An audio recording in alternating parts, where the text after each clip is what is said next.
Pre-agenda meeting. Ooh, that's loud. You got loud quick, Scott. Is that too loud, folks? We good? Okay. Loud as it is, much less when you amplify it, so excuse me. Anyway, I'll call the meeting to order for the Burke County Board of Commissioners pre-agenda meeting for Tuesday, September 5th, 2023, held here in the chambers at 3 p.m. I'd like to welcome everybody today. I'm glad to be sitting in the air conditioning instead of that stifling heat out. Madam Clerk, we have in attendance Commissioner Burns. We have in attendance Vice Chair Britton. We also have in attendance Commissioner Carswell, as well as our County Finance Officer, our County Attorney, and our County Manager, Madam. I would remind everyone to please silence their mobile devices. And then as you come to the lectern to speak this afternoon, please make sure the microphone is activated before speaking, so those your remarks can be heard on the YouTube recording. Gentlemen, at this time we've had an opportunity to look at the agenda as presented. What's the pleasure of the board? Mr. Chairman, I move to approve the agenda as presented. Thank you, Commissioner Burns. All those in favor signify with uplifted hand. Madam Clerk, that carries 4-0. Next brings us to item number 3, presentations. Under presentations, item 1, Pet of the Month. This will be presented by Kay Drone. Madam Clerk. Thank Our you, Mr. part-time Animal Services Director. That's right. Thank you, Mr. Chairman, members of the board. This is your monthly update from Animal Services that will bring a dog to the meeting in need of its forever home, and they will feature a cat via PowerPoint presentation. We do have 26 dogs and 56 cats in the shelter today, and be happy to try to answer any questions that you may have on Caitlin's behalf. Gentlemen, questions, comments? Thank you, Madam Clerk. That'll bring us to item number 2, National Disability Employment Awareness Month. And this will be presented by, is anybody here? I don't see anybody here. This will also be presented by Madam Clerk. Thank you, Mr. Chairman, members of the board. I don't have my notes in front of me, but this is a proclamation to declare October as National Disability Employment Awareness Month, and the ladies from Vocational Rehabilitation will be here at your regular meeting to officially request this proclamation. Thank you, Madam Clerk. Put you on the spot twice. Yes. Thanks. That'll bring us to item number 3 under presentations, gentlemen. Presentation and resolution of support for My Future North Carolina. And this will be presented by Kim Case, Education Development Regional Impact Manager, My Future North Carolina. How are you today? I am well. Thank you, Chairman Woley, members of the Commission, for giving me just a moment or two to speak to you about My Future NC. I understand that you're aware of our organization. Since last November, I've served as the Northwest Prosperity Zone Regional Impact Manager, and so we're beginning to think about local attainment collaboratives. And so I'm going to just do a couple slides and then ask for any questions. Then I believe I'll be back hopefully at the later meeting in the month. As you know, My Future NC was formed out of a bipartisan House legislation, House Bill 664, back in 2019.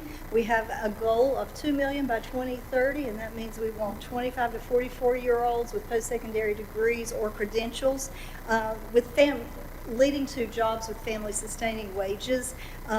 To meet that goal, we work with cross-sector partners, and that's part of the ask today is for Burke County to join with all cross-sector partners in the county to endorse a resolution to begin development of a local plan looking at Burke County numbers specifically, and then to join regional work as those opportunities present themselves.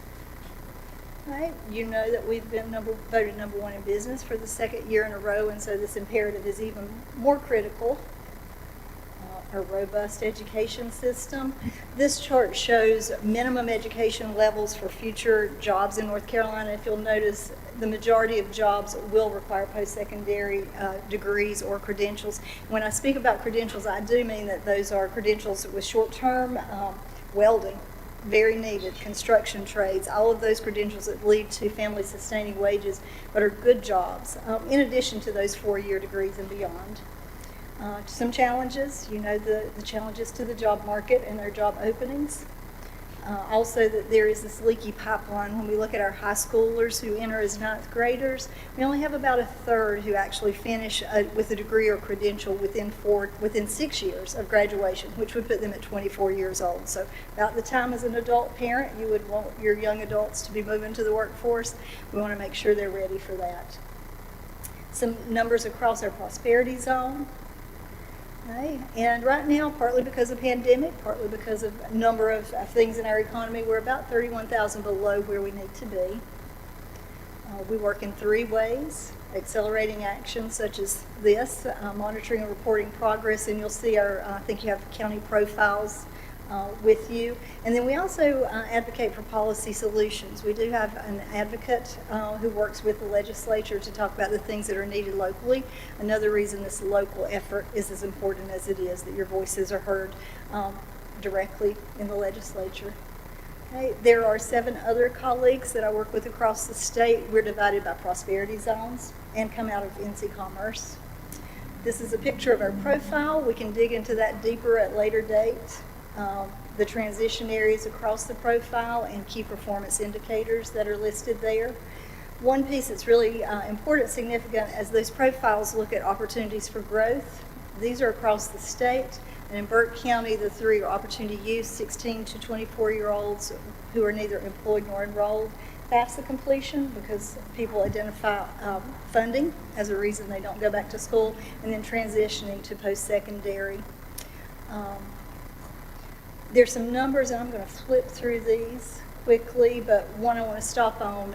Burke County, Work in Burke, was involved in a local educational attainment collaborative, started about 2 years ago now, ended last December, and they've moved on to another project that's called Jobs, Education, and Training that we support. And so work closely with Sarah, the Industrial Commons, and the work that happens there. So you're already ahead of the game in that local educational attainment collaborative.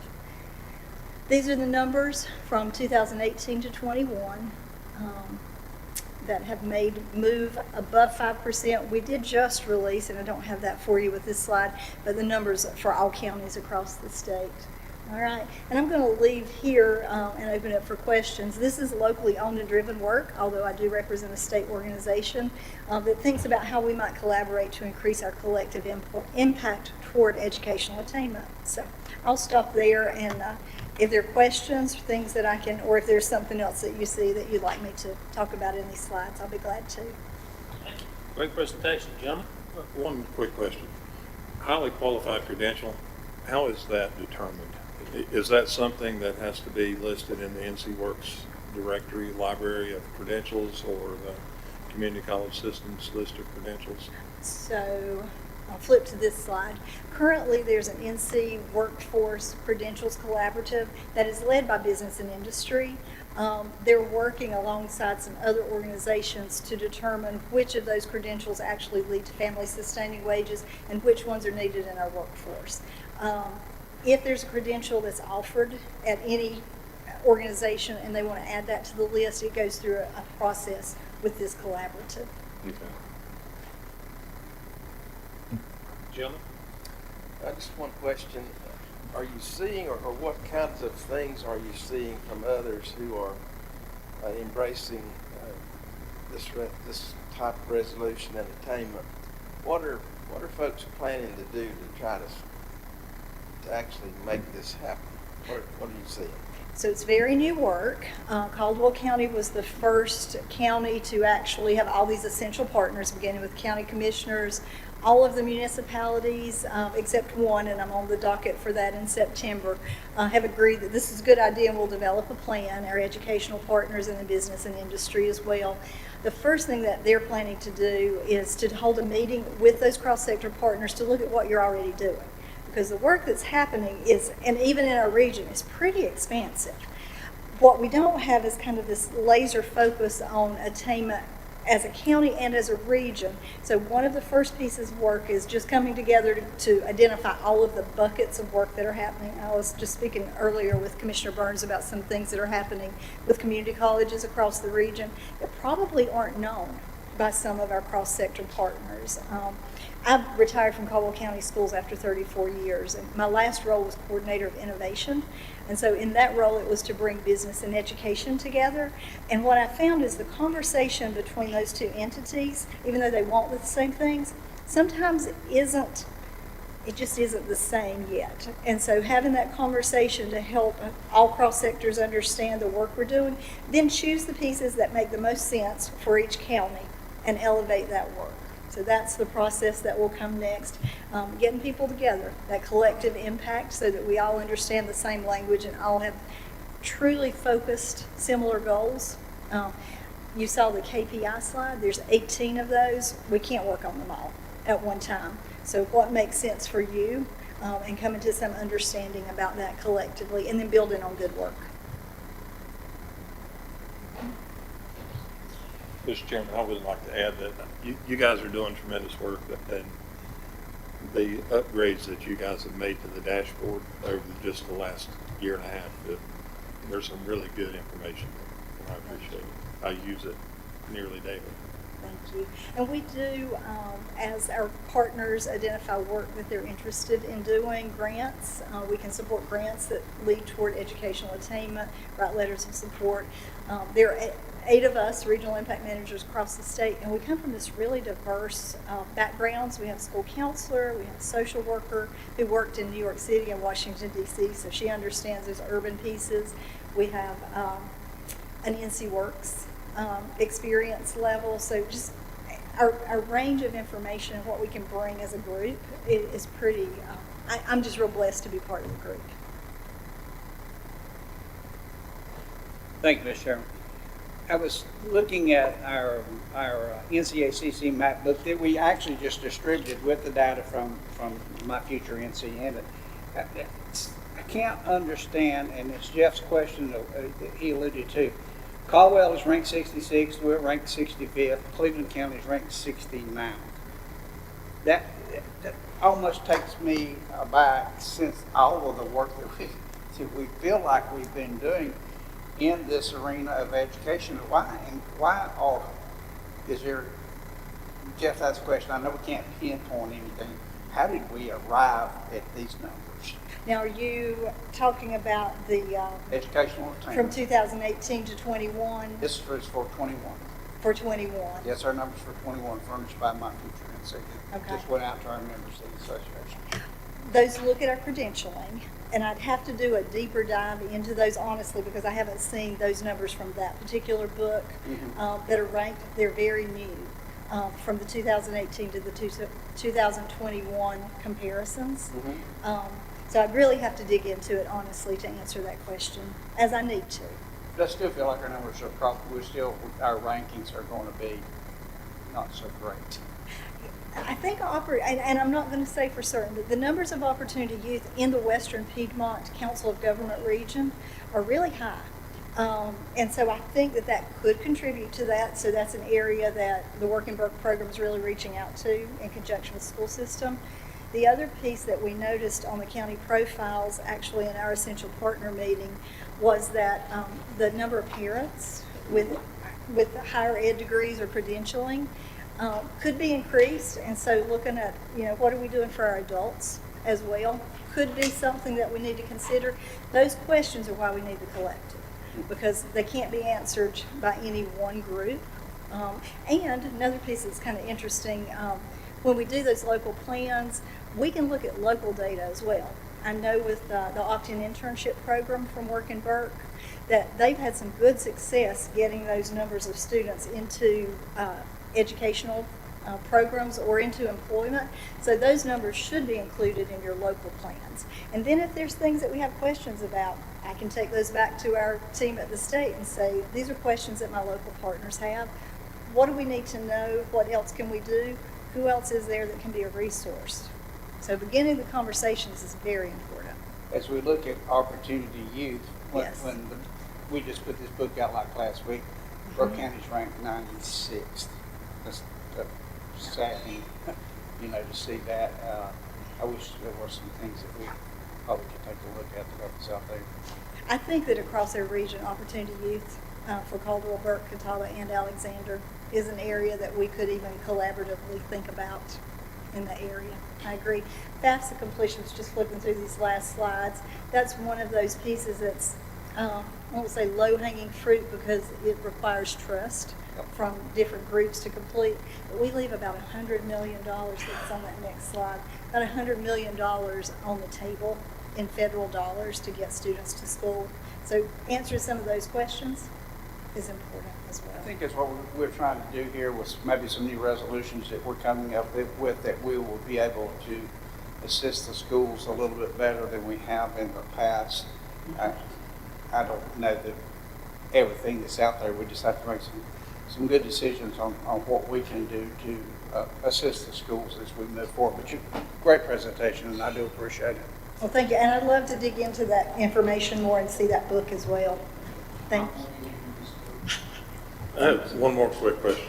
That was kind of what was driving my initial question about from the community college side.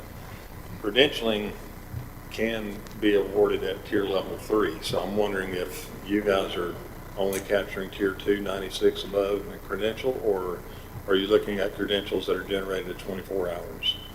We look at levels 2 and 3. There's 4 levels. The foundational that we don't count, although those are very essential and something to have in local conversation, the soft skills, durable skills. But we look at 2 and 3 in our capture of the data. The 4th level, we hope that they already have that family sustaining wage job, and those are add-ons to even increase those wages. Those are open for conversation as well. What about adult basic education? That's a great question. I'd have to dig. Because I think that would play into some of the data that you talked about today. And we are, in the community college system, I know that there's an effort to try to bring credentials to adult basic education. Yes. And we have the CCP at the high school level, so they're earning some of those middle level credentials at the high school level. So it doesn't seem like that's, and it could be there already. The credentialing question always is the one that we want to dig into more about. What are we offering and how do we do that better? And what was the driving force behind redefining Opportunity Youth from disconnected youth? It was just a verbiage piece to align it with one of the data sources. Okay, so I mean, I know it extended that range of people as well. Yes, the 16 to 24, well, 16 for us is the dropout age, and the 24 is the age when you believe that we should be finished with 6 years post-high school. Okay. And some of our terms have changed from our first profiles based on feedback from partners and an interest in getting our data as close and good as we can. I would like to see us an effort around aligning these credentials. Mm-hmm. You know, I've gone through the process, and it's not. It can be a very easy process. You can call down and they'll add it for you that afternoon, or there's, So I think in moving these numbers, if we could look at that credentialing process, and particularly if we can include adult basic education, that would be. Mm-hmm. I think that would move the numbers quickly. That's a great suggestion.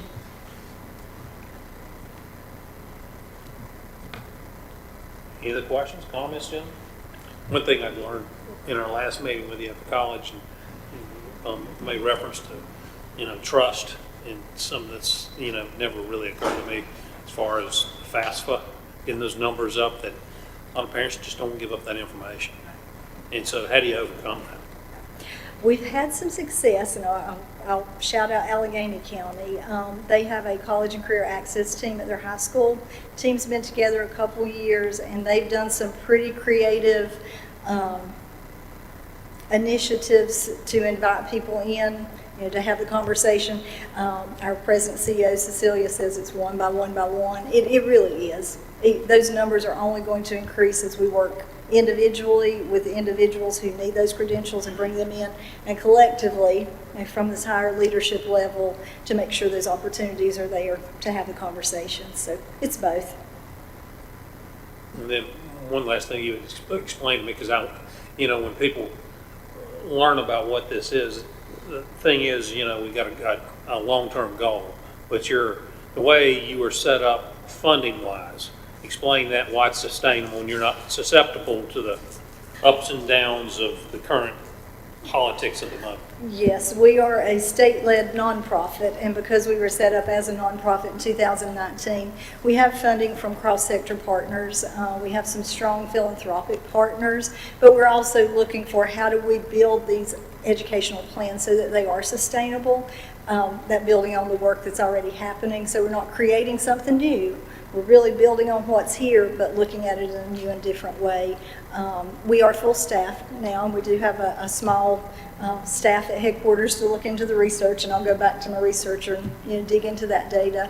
Our lobbyists, so that we make sure that whatever voices come from the local region, and he'd like to come and visit with us in our region. Told him he's welcome just as soon as I get things together here to come and talk about our specific needs and what that means for us locally. Also really focusing on business and industry and those partnerships, because this is not just about education, it's about what's good for business and industry. So focusing on those partners as well. Sorry, I have one more question. Please. So if you look at the NC Works credentialing list, it's a much shorter list than what's contained in the community college's credential list. Yes. Is there any effort to try to, Ours, the list we have now is a little more than 150, and it's on nccareers.com. One of the, from my understanding, one of the difficulties, obstacles, challenges, call it what you will, is that some of the credentials come from private credentialing agencies, and so getting the cooperation from those entities to share some information, sometimes it's not that they want, it's just that getting our systems to talk to one another. The other thing with our adult learners is sometimes they leave before they credential, then we have to try and capture that information. So communication is a bit of the credentialing issue. But yes, the more aligned we can be in all those efforts, and then for the folks who are experienced at what's happening in each of those entities to let folks know. I have seen policies be changed when some collectives came together and there was a need and there was just misinformation, and they were able to go, oh, that wasn't even a lie. We thought it was. But because of conversations, critical conversations with people who knew experts, they were able to overcome some things pretty quickly. Thank you. Jimmy, any other questions, comments? And thank you so much for your time, and we look forward to seeing you in 2 weeks. All right. Thank you all very much. Safe travels. Gentlemen, that brings us to item number 4 under presentations, department employee recognitions, 50th anniversary. This will be presented by our good friend Jason Black, our EMS director. Afternoon. Good afternoon. Thank you, Mr. Chairman, Commissioners. Exciting time for Burke County EMS as we celebrate our 50th anniversary. I'd also like to recognize some employees for their excellent care.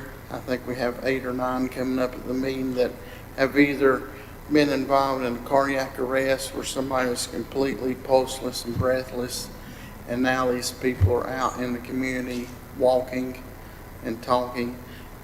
Some great work there. We also would like to present the Mission EMS Gold Award again from the American Heart Association, which those guidelines have changed a little bit this year. They made them a little more stringent, which is good. Made us step up our game, but we were already there, so we're going to get that also this year. I'd like to present that. And also, I've got a PowerPoint, just start a little bit with it, of our 50th anniversary. And I'd like to present it just to show sort of where we've came and where we're going, and the big difference in EMS care. We don't realize that EMS only started, 50 years ago. It's a pretty new profession. So here we are back in 1975, our EMS base won't open. Prior to that, September 1st of 1973, the funeral home said, we're not going to provide ambulance service anymore, so you're going to have to do it. So we had some ambulances based at the hospital, ran out, and they were basically EMT ambulances that went out and served. Our first bases were in 1975, Station 1 up behind the hospital. Station 2 in Rutherford College, or Valdez, came shortly thereafter, and then we added the Glen Alpin Station. Service expansion. We also added Station 4 in Hildebrand, which is October 1st, 1999, and Station 5 up at Jonas Ridge. And then we followed with Station 7, which is across town, and Station 6 in George Hildebrand to serve those communities. It's pretty interesting as you look back. New treatment in 1978, we expanded to where we can give IVs, which back then you had to call in and say, Doc, can I give this person an IV? Now that's just second nature. I mean, we put them in if we need it, we do it.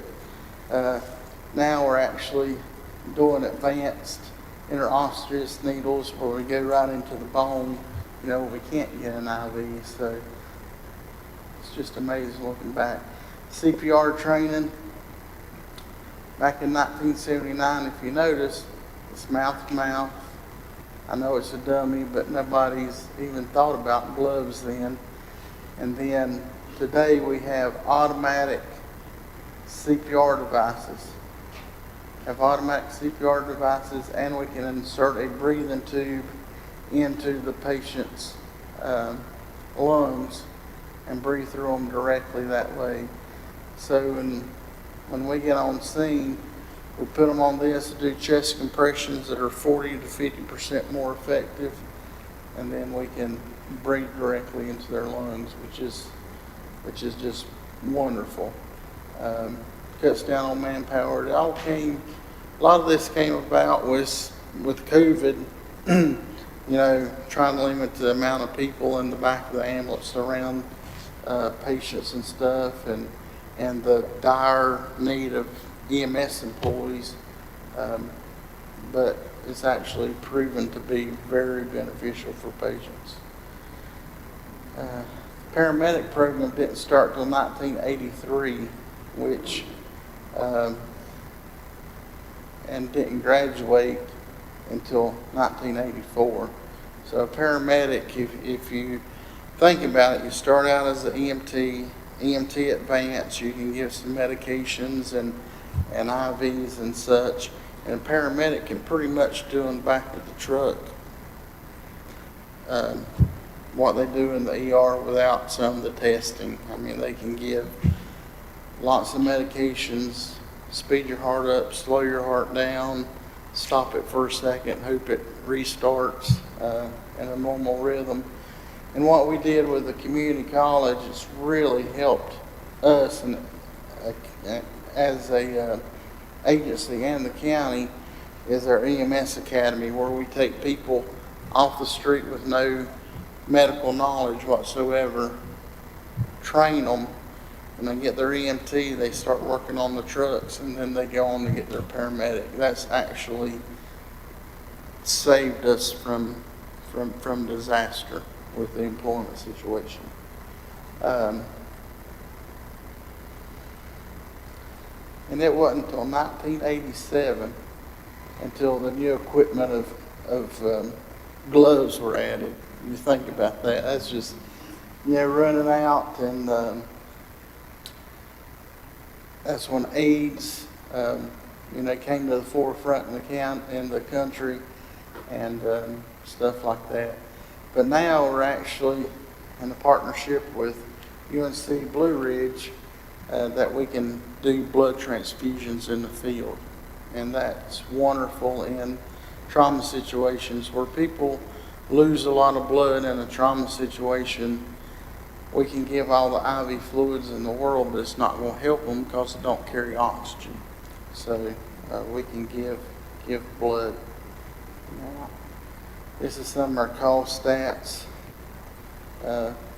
7,000, 9,095, and now we're up to 19,000 in 2022. 2023, we're going to probably break the 20,000 calls. Our average response times, this is the emergency calls only, is 10:38. As big as our county is, you know, in some of the areas that we have, such as South Mountains and Brindletown and way out Chesterfield, you know, that's a decent number. Would we like it better? Would we like it under 9 or 8 minutes like a lot of places? Yes, we have, but that's going to take a lot of work to get there. Beyond the ambulance, what we do, a lot of this, people don't realize what all Burke County EMS does. We just hired our first community paramedic. Our special operations team is one of the best special operations team in the country. Well, there's a slide about that. A peer team, which is education, recruitment. We do advanced medicine and we do tactical medicine. Community paramedics started this July, and they do follow-up visits. They do, or she does, we only have one, follow-up visits. Try to keep people from going to the hospital that doesn't need to, because ERs are slam-packed. The people that call a lot that just need medications refilled or something like that, she can help with. On her second day here, she diverted 4 EMS trips in one day. So that was a great thing. Special operations, we have the Linville Gorge. Our special operations medics are the ones that you see on ropes, you know, going down in the gorge and extracting these patients, providing life-saving treatments in that environment.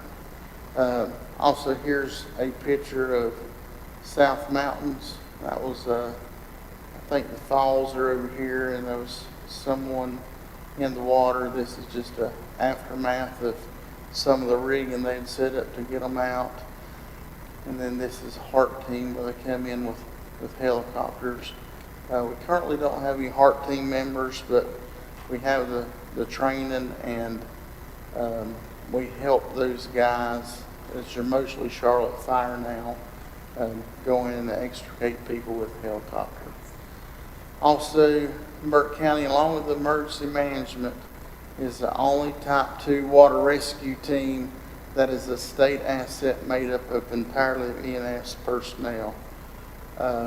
Here we are standing by Charlotte, and Asheville, Western North Carolina flooding at the coast. Here we are being deployed, and this is, I think, a hurricane at the coast that we have been deployed on. We also are peer. We go into schools, educate people, try to recruit people, job fairs and such. We give also hands-only CPR training to the community. That's available. State medical assistance team.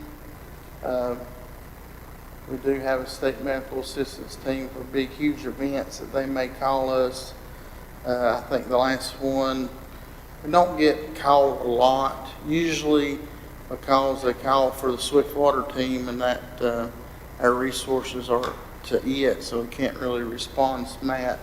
I think the last SMAT deployment was a big fire at a chemical plant in Spruce Pine, and we rolled the SMAT team up there. And then football standbys.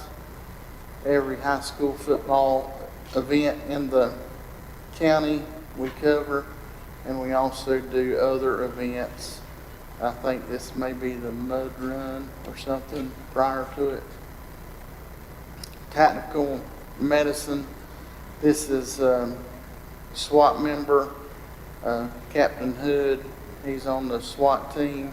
we're the only SWAT medics in the state that are sworn law enforcement officers. So he provides that service. And here's just an article. I think the last time, unfortunately, the SWAT team had to discharge a firearm, they'd shot a gentleman, and Captain Hood was there and provided life-saving treatment with him. And that person would have died before we got him to the hospital if he wouldn't have been there. So we just want to say thank you for our amazing employees, past and present, and for taking great care of the citizens of Burke County for 50 years. So that's pretty much the presentation. If you have any questions, any additions that you would like, or if you'd like me to take something out of the presentation, I'll be happy to. Jason, that's fantastic. Gentlemen, questions, comments? I really like the snow pictures in the beginning. I know, didn't get any last year, but we found one. I can tell you how far we advanced. In 1969, I needed a part-time job when my first child was born, and I obtained my first aid card and my ambulance driver's card and went to work for Kirksey Funeral Home. We would receive a call, and our job was to jump into the Cadillac ambulance, drive it as fast as we could to the scene, pick up the victim, throw him on a gurney, and then the driver would drive as fast as that Cadillac would go, and the guy in the back would hold the patient to make sure he never rolled off the gurney. And we would arrive at Grace Hospital and hope that you were still alive. Yeah. And that was in the day. And that's exactly what we did all over this county. I look at this and I'm just absolutely amazed at what we've done over the years. Jason's been around to see that. He's been around a long time. But that was the way it happened. We had a station in Morton, and we had a station at Kirksey Funeral Home in Valdez, and had several Pontiacs and a couple of Cadillacs, and those were the ambulances in the day.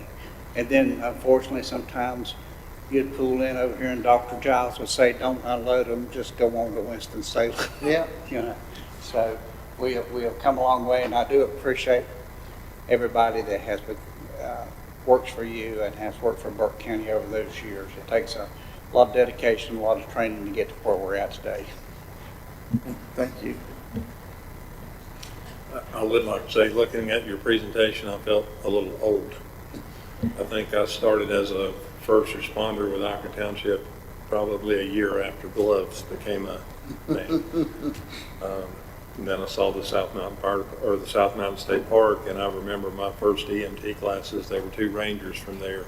It was their first attempt at being certified.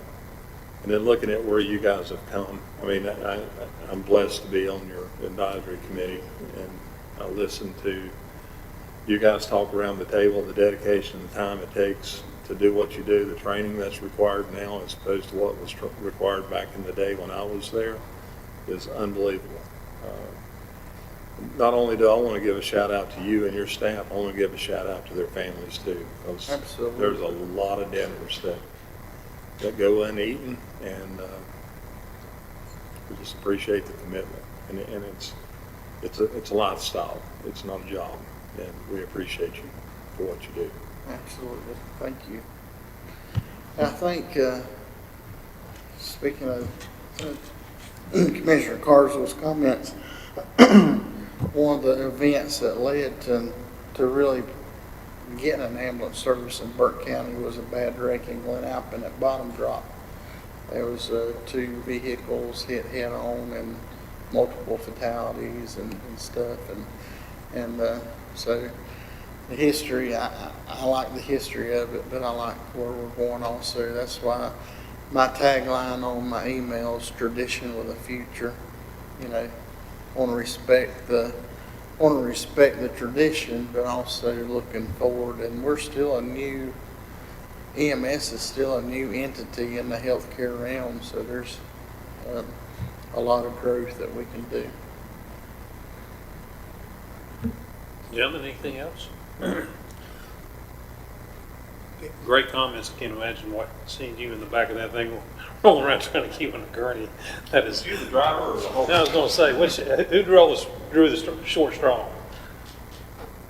We had a young guy named Browning who lived up at Glen Alpin. He was called Driver Browning.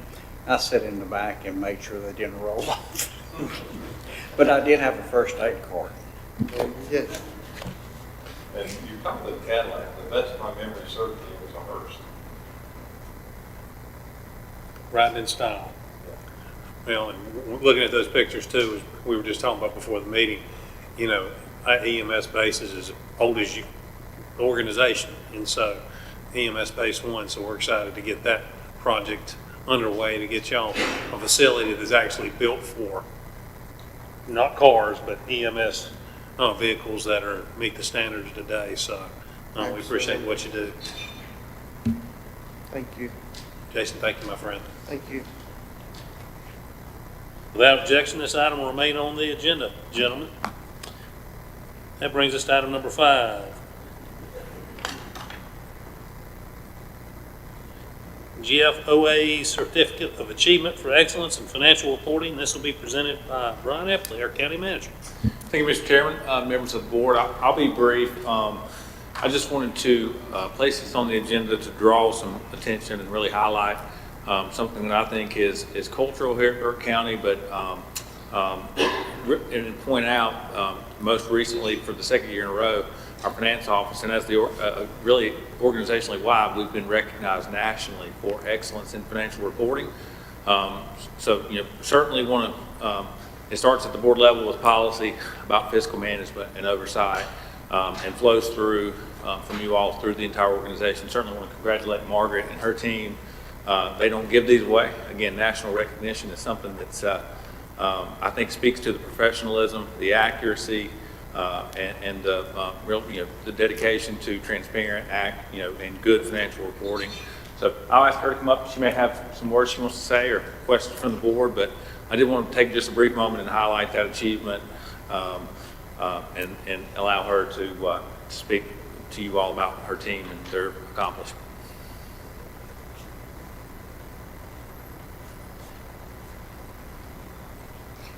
Thank you. We are excited to get it a second year, and he's right, it isn't easy. It adds several steps. After the financial reports are done and the auditors are done with it and the LGC is done with it, then we go back in and we do several other areas that have to be added, a letter of transmittal, certain other documents have to be put with it, then we have to fill out the application. It takes all of us, certainly from your level all the way down. We couldn't do it without all the departments doing their piece of getting us the information from financial reporting, turning in their items, and doing through the year, doing the financial things they need to do to keep us within policy, because that's a very important piece of it. Within our finance office, I do want to mention that everybody does a little bit for us to get these reports done. They have different assignments, but particularly Jessica Helms and Brian Neeft, they take on a lion's share of assisting me with doing the report each year. So I do want to mention them particularly, that without them, we probably would still not be getting this. And we're excited and hope that as the auditors sit over there today, they came today to start this year's work, that we will hopefully finish the report this year and turn it in again. So thank you. Thank you, Margaret. We appreciate your work. Any questions for Margaret or the manager? Just well done. Very proud. All right, thank you, Margaret. This will bring us to item 4 on our agenda, scheduled public hearings. And we'll hear from our director, Alan Glines. Alan, afternoon. Hello, good afternoon. For your consideration would be a public hearing for a rezoning request by Mr. Kenneth Ross, who owns a property on Rodeo Lane. Sorry about the misspelling in that report. It's right off of US 64 South. Next slide.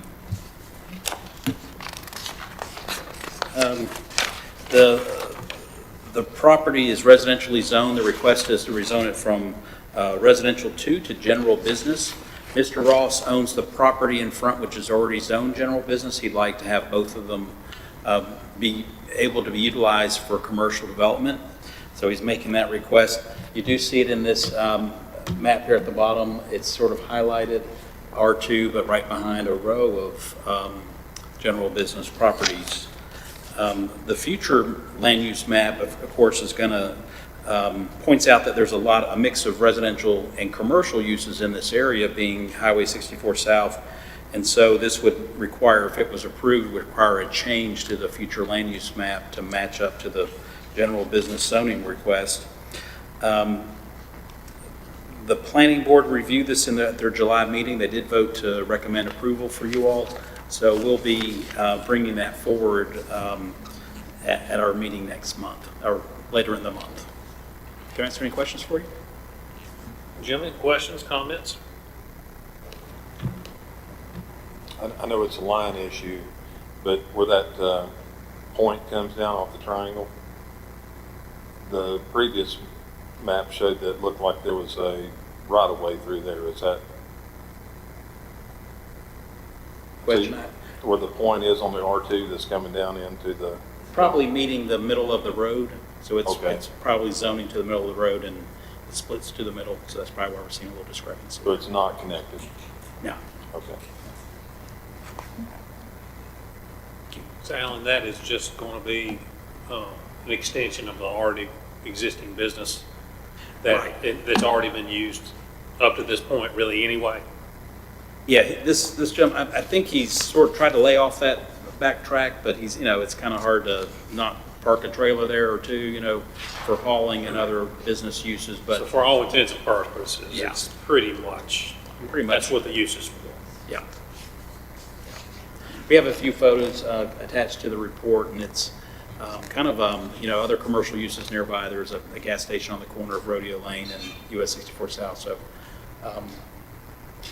it's sort of a quiet corner of Burke County. Jim, any questions, comments anymore? All right, Alan, thank you, sir. Thank you. Gentlemen, that'll bring us to item number 5, consent agenda, and item number 1 under consent agenda, resolution in support of Breast Cancer Awareness Month.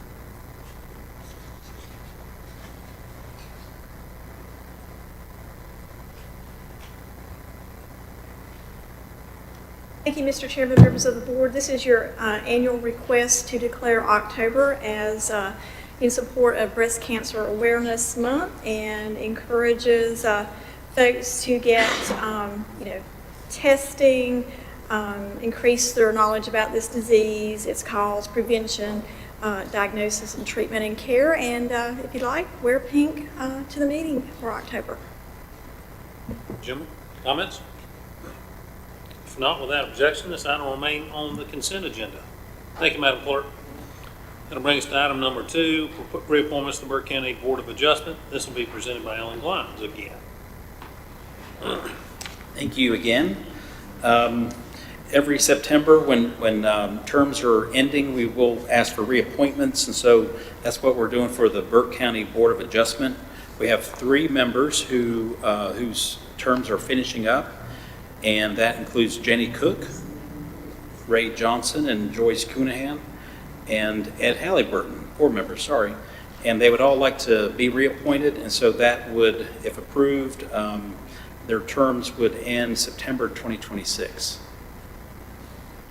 Thank you, Alan. Gentlemen, questions, comments? If not, without objection, gentlemen, this item will remain on the consent agenda. That'll bring us to reappointments to the Burke County Planning Board. A similar situation. We have reappointments. Oh, actually, this is the first full appointment for Brian King from the east end of Burke County. Just was appointed for a term that was, Mr. Love came off, and so there's a few months left. He would be appointed for a 3-month term. Sarah Chester in the west and Joyce Coonahan, she's the only member that serves on both boards, to be also on the Burke County Planning Board for that September 30th appointment. Now, all members desire reappointment and are in good standing. However, we've had some attendance issues with Ms. Chester. Many of you know how busy she is in the community, and she'd like to stay on. We've discussed this a few months back about what's been going on in her life and how busy she's been, but she's committed to the board. She'd like to stay on if you'll have her do that, but we could reappoint the other members for 3 years, and possibly reappoint her for 1 year in review. In the last week, we did receive an additional application, and that was from a local gentleman from Connolly Springs, Mr. Carroll Lewis, and he is self-employed with an automotive business, and he'd just like to serve the community. We provided that, I believe, in an email or in hard copy in front of you. So depending on what your wish would be, we could make this an item of decision or keep it on the consent agenda. Gentlemen, I believe last time we had this occur, we did move it to items for decision, so I would say that would be the right choice here. So, Madam Clerk, if you'll please move that to items for decision. Thank you, Alan. Thank you. Excuse me. Oh, I'm sorry. Mr. Lewis, what, I guess he would represent the east, is that? He would be an East member. Now, Mr. King was recently appointed to the East, so he's had his 1 or 2 meetings under his belt, like to stay on for a full term. So if we have an application that comes in and we don't have an opening for that part of the county, we do hang on to these for at least a year or so, and we'll consider any kind of future openings. If somebody has to step down or that sort of thing, we could have them, ready for appointment if bringing it back to the board. So in terms of the decision item, would we consider Mr. Lewis for the east seat or the alternate, or how are we going to do that? Well, he would be, instead of Mr. King. So that would be your choice for you all to make. But like I said, Mr. King would like to, to be your member from the East.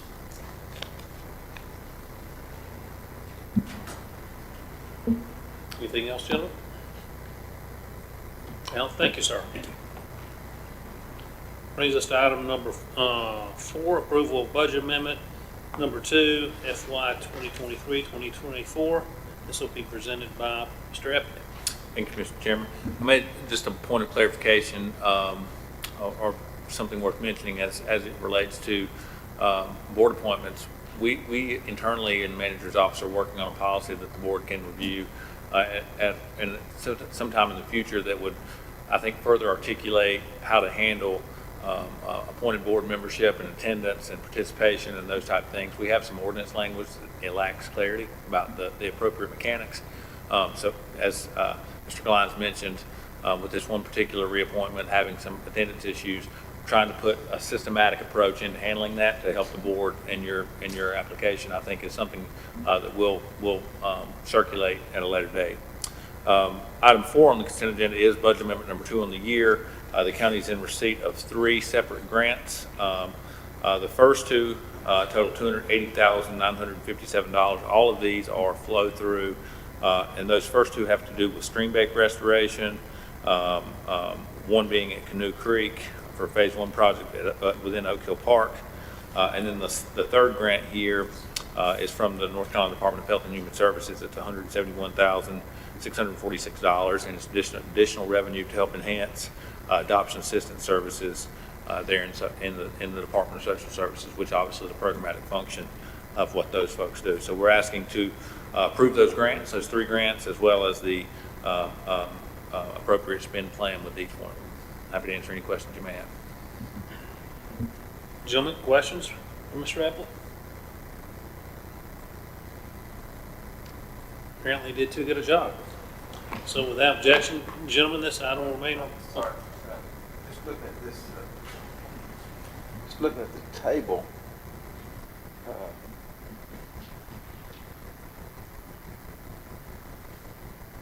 So each And the grant total. has a revenue and an expense. Maybe you see that, for example, the North Carolina Department of Ag, the first line is, as indicated by the object code, the 433 would be the incoming revenue. The 533404 would be the outgoing expense. So we're just budgeting the full grant and the full expenditure for each of those 3. Does that answer? I was trying to explain the mechanics of the table. I think so. So would one of those numbers not need to be in the decrease column, or are they all appropriately? We're increasing the revenue and increasing the expense. Okay. So if we were doing debits and credits, you're right, we'd have one on the left, one on the right. But the way that it's set up, we're increasing the revenue, which inherently increases the amount that will be expended. So I can see how that would be confusing, but no, I think that's the way it's intended to be read. Okay, maybe we'd add expense and on the line or something just to differentiate the in and out. Right, I understand. The total ordinance is going up by the $452,603. So if you're looking at the spend side of our budget, that's the increase in spend. The offset to that spend plan is new revenue from these grants, and it totals to $452,603 also. So no local money, and I can see how that would be difficult to comprehend, but generally that's how it's supposed to work. You know, some type of, Jeff, you want some type of notation, clarity purposes? Everybody else is good. Okay. Gentlemen, any other questions, comments? We can modify the optic between now and the 19th to make sure that it's easier to read. That's no problem. That way we can, Yeah. just something that gives a little clarity to that, because that's a good point, Jeff made. Yeah, total new revenue in $452,603, total new expense going out $452,603, and we'll show it that way. Okay, thank you, sir. All right, gentlemen, without objection, this item will remain on the consent agenda. Item number 5, Fire Marshal under consent agenda, proclamation of Fire Prevention Week for October 8th through the 14th, 2023, and this will be presented by Mr. Bishop. How are you, sir? Good, how are you? Thank you, Mr. Chairman and members of the board. Every year during the month of October, a week set aside to kind of highlight fire safety throughout the United States. This year it'll be from October 8th through the 14th. Some statistics related to fire throughout the United States. These will be 2021 statistics because of the way the federal fiscal year falls. So, fire departments responded to 1,353,500 fires in 2021. Had a total of 3,800 civilian deaths, 14,700 civilian injuries, and a total of $15.9 billion in damages. On average, a structure fire occurs over 65 seconds. The statistics for North Carolina in 2022 for fire deaths were 151. 2 of those were in Burke County. So far this year in Burke County, we've had 1 fire death. Home fires are decreasing as we move along into the future. However, our fire deaths are increasing. So during that week, a lot of the county fire departments, they'll go out to their schools and do presentations, the smoke alarm canvassing events and things of that nature. So we just like to highlight that week to express how important it is to everybody. Thank you, sir. Comments, questions? Thank you. Without objection, gentlemen, this item will remain on the consent agenda. Brings us to item number 6 under consent agenda, release refund report for August 2023, and this will be presented by our friend John Bridgers, tax administrator. Thank you, Mr. Chairman, members of the board. During the month of August, or through the month of August, released $245,793.26, with $32,936.10 being rebilled for a net release of $212,857.16, with no money being refunded. Vehicle tax system refunds over $100 was only 1, and that was $144.58. Any questions? Gentlemen, questions, comments? There being none, without objection, this item will remain on the consent agenda. John, tax collection report for August 2023. So far for the year, property tax collected is $32,000,000, $569,720.07. That's 61.8% of the budget, and with a balance to collect of $20,129,856.93. For motor vehicle taxes, we have collected $1,099,261.35. That is 17.73% of the budgeted amount, leaving a balance of $5,100,738.65 to collect. The current year taxes is the sum of those two. So we've collected $33,668,981.42, which is 57.16% of the budget amount, leaving a balance to collect of $25,230,595.58. Delinquent taxes, we have collected $211,781.32. That is 30.25% of the budget amount, leaving a balance to collect of $488,218.68. Late listing penalties, we have collected $57,601.64, excuse me, which is 17.51% of the budget amount, leaving a balance of $271,298.36 to collect. And the overall tax levy, not counting the vehicle tax, we have collected the $32,569,720.07, being 62.78% of the total budget amount, with a balance to collect of $19,312,724.82. Any questions? Thank you, John. Any questions, John, on these items? Thanks, sir. Unrelated, haven't heard in a while, I don't believe, from our tax attorney, Kanye. Maybe in the next month or two, you could give us a kind of a synopsis of what their activity's been for the last little bit. All right, sir. Anything else for John? All right, thank you very much. All right, this brings us to items for decision. First item comes from our county manager, approval of lease for the History Museum of Burke County. Mr. Manager. Thank you, Commissioner.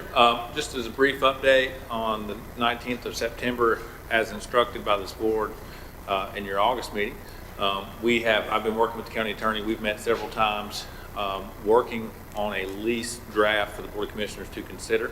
The mechanics would require the History Museum to re-deed back to the county the building that they currently occupy, and in conjunction enter into this long-term lease. Statutorily, we can't go beyond 10 years for some level of moderate consideration that lessens the restrictions on the use of the building, which can be accomplished from an emollient's perspective because the deed isn't transferred. But ultimately, the goal is to allow increased flexibility in the use of the building to support museum operations. So we'll have that. I just talked to the county attorney, who said he's about a week out on having that lease draft to you for review, and simultaneously working on the deed transaction to put that building back in the county's name. The folks at the History Museum are well aware of where we are, and are in agreement with the process and the outcome. And as soon as we have those documents in hand, we will get those to you for your review, again, ahead of the September 19th meeting. All right, thank you, Brian. Any questions on this item? Seeing none, it'll remain on the agenda. Item number 2 comes from also the county manager, Jones Ridge Waste and Recycling Convenience Center. This is a project placeholder. Brian? Thank you, Mr. Commissioner, and I'll point out that I apologize for all the placeholders, but sometimes we don't control the calendar. This item will hopefully be, and placeholder is contingent upon a couple items that include us successfully potentially rebidding this project. As you're all aware, we've had some contractual challenges that forced us into a rebid process. That project, which was originally began back in March, is about 50% complete approximately. And again, because of those contractual challenges, we've had to re-enter the market and rebid the remaining portion which triggered us to reengage first with our engineering design architectural team, McGill and Associates, who have worked and completed a rebidding package. We want to post that, and assuming that we get qualified bids back for you to consider ahead of the 19th meeting, our goal is to put those in front of you for consideration for the lowest reasonable firm, re-engaging them to get back to that site and working, and hopefully being substantially complete and at least minimally operational ahead of winter. So sometime at or before November 15th. We recognize that there's some very, very, very strict and thin timelines there that we're trying to hit. But that's the goal of this agenda item, is to have potentially contracts for continued construction for you all to consider. All right, thank you, Brian. Any questions for Brian on this matter? All right, hearing none, this item will remain on the agenda. Thank you, sir. Item number 3 comes from Community Development, Jonas Ridge Cranberry Bog Design and Construction Documents Contract. This will be presented by Alan Glines. Alan? Thank you. Thank you very much. This is working with Phase 2, the section of the park for the Jonas Ridge area, the construction of the Cranberry Bog Park, and that we would like to enter into a contract with Equinox Environmental. They've been partnered with McGill for different parts of the project, so Phase 2 would be what they would focus on. Let's see if I've got some slides here. This project isn't, of course, it's something we've been working on for a while. The firm actually was selected, Equinox and McGill was selected back in 2020 through an RFQ process for proposals of that site. Next slide, please. But this project continues to align with your strategic plan that you've recently developed, and this would be under Focus Area 1, Community Advancement.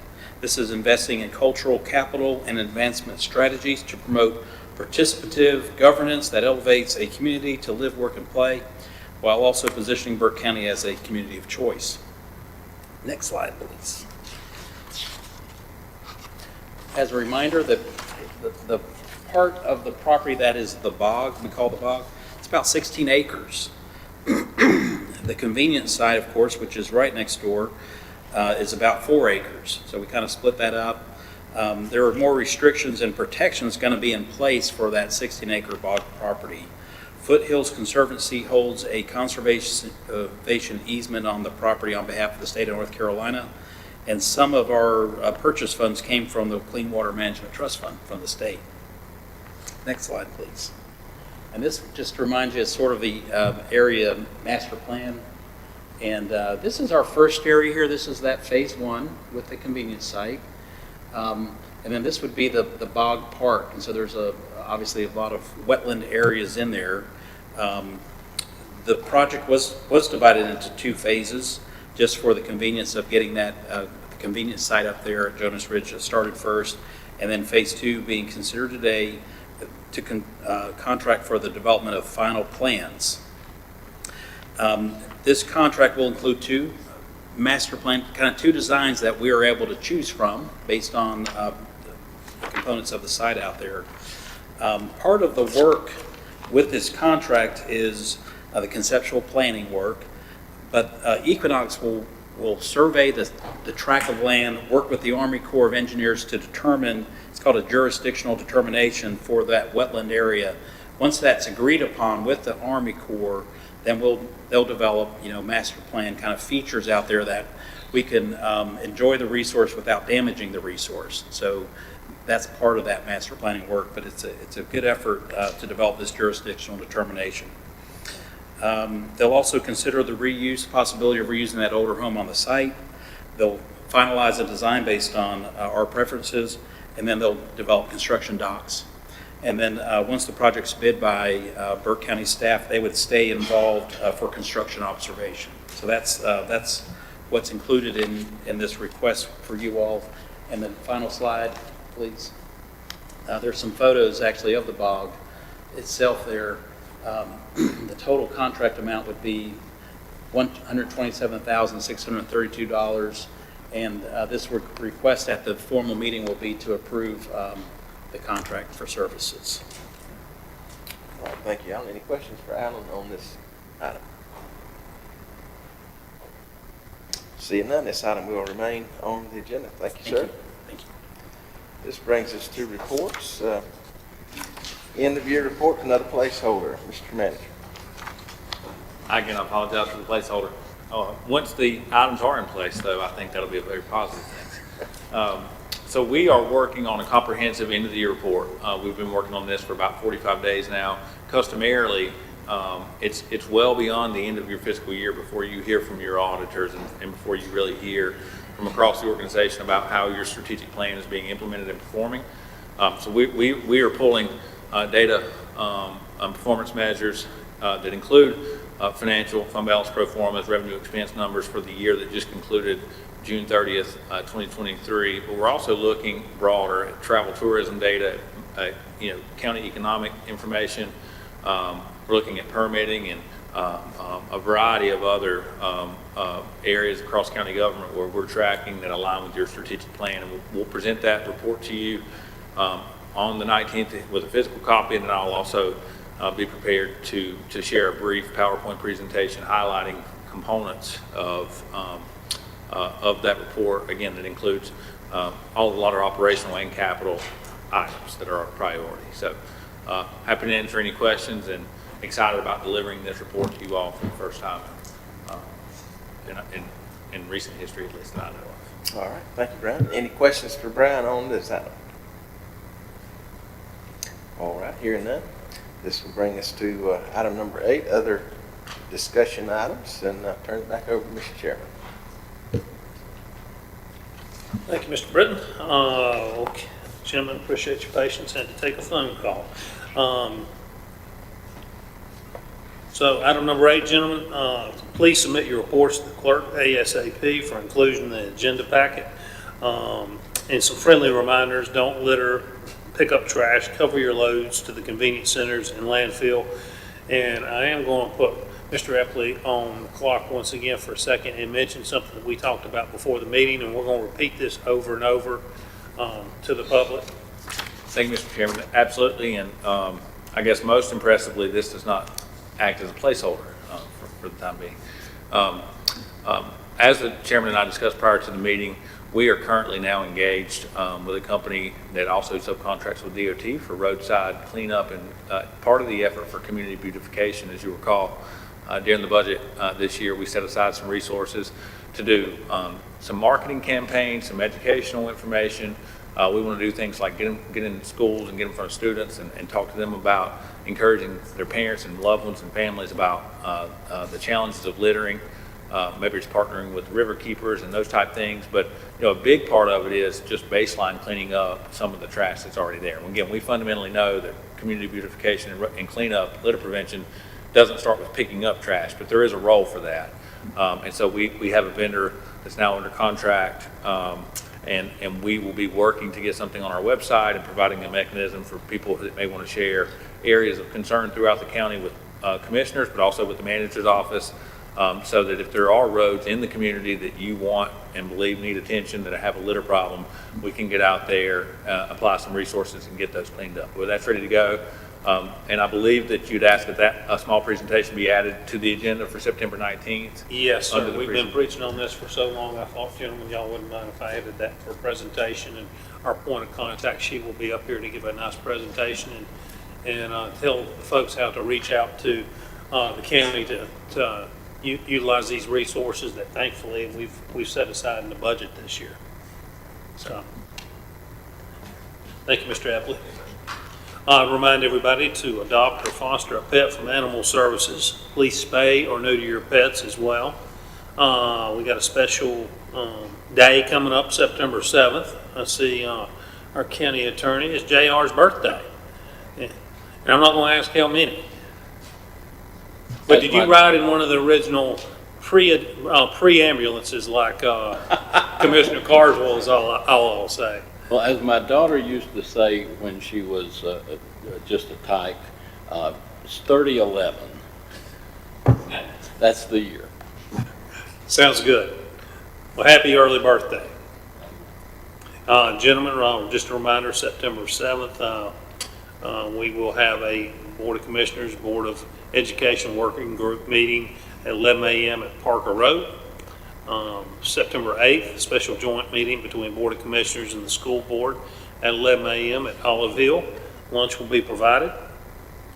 Also, September 14th from 3 to 6 is the annual Customer Appreciation Community Shred event at Register of Deeds. This year, Register of Deeds is partnering with General Services and the Cooperative Extension Agency to accept household hazardous waste and medications and electronics. September 14th, ribbon cutting at the Burke Arts Council at 4 p.m. September 15th and 16th, the Friends of the Library Fall Book Sale will be held at the College Street Recreation Center. It's good to see that back again after COVID. And September 19th, our regular Board of Commissioners meeting will be held here in the chambers at 6 p.m. So, gentlemen, is there anything else to come before the board?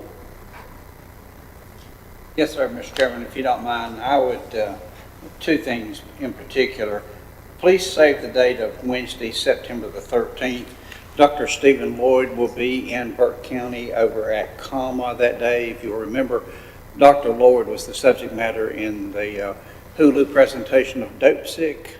He was the prime candidate in that, I won't say prime candidate, but he was the number one targeted person in there in that presentation. Great guy to talk to. He has a great story about the Sackler family and OxyContin, which ties in with the presidential initiative, which is the second part of what I want to say to every one of you here today. You just do not know how humbled and proud I am to have all of y'all with us at the ceremonies in Raleigh. I just, it was great, and I think everybody left there with a renewed enthusiasm. The North Carolina Association of County Commissioners is a great organization, and to be the 107th president of that association is humbling to me. And our family was there, my personal family and my county family. Thank you, Sharon, at the News Herald, for the kind article, that great article they put in about what occurred. We've got a long way to go. Commissioner Burns and Mr. Chairman will be on our board as we move forward through this year. The One More Thing initiative, we're getting unreal response from that. I received a telephone call today from a fellow who said, I've never told anybody, but on the telephone, he told me the story of his daughter. It was so, it moved my heart. I'm telling you, to hear somebody get on the telephone and say, one more thing makes a difference. So we'll continue that program. We're on a roll. I've called our first meeting of our executive board this week. We're going to hit the road running. But you guys, I don't know what to say to you. There's no words to say how much I love you and how much I appreciate you being there with me. The hardest thing to do is to stand up there and tell the story, especially when your wife is sitting down there and you tell the story of your son dying and what it meant to our family. But as we were talking a while ago, if we can save one more person from dying in Burke County or even in North Carolina, that's what we're here for. So I'm rambling. I need to stop. But again, thank all of you for there. Don't forget about September 13th, if you would. And for those of you that weren't there or haven't gone on to see Johnny's speech, incredible. Many of you out in the audience, I'll tell you, is one of the most moving speeches I've ever heard. New presidential speech, maybe the 107th, but that's the number one. I can't imagine there's a better speech. It was moving, and Johnny expressed his personal story, and I can't tell you, and I can speak for all of us, because that was one of the happiest moments. But I think for all of us, we're beaming with pride that having one of our own, especially one that's, so we are so close to representing us. Every one of us is impressive, and like I said, we are proud. And it was a great day. It's going to be a great year and a great movement, and obviously you have the full support of all of us here, and most of you were in attendance there, and that meant a lot. We really showed out. Burke County, we had probably close to 30 people there. And so pretty amazing. That speaks volumes to you. You get that big a crowd to come to Raleigh. And we have to single out Willette McIntosh. Oh, my goodness. Of the singing of the national anthem. She has now been invited to go all over the world. She did an amazing job. The whole event was just fantastic. So congratulations, congratulations. Well, gentlemen, is there anything else to come before the board? If not, we have a motion to adjourn. Thank you, Commissioner Britton. All those in favor signify with uplifted hand. Motion carried 4-0, Madam Clerk. Thank you, gentlemen.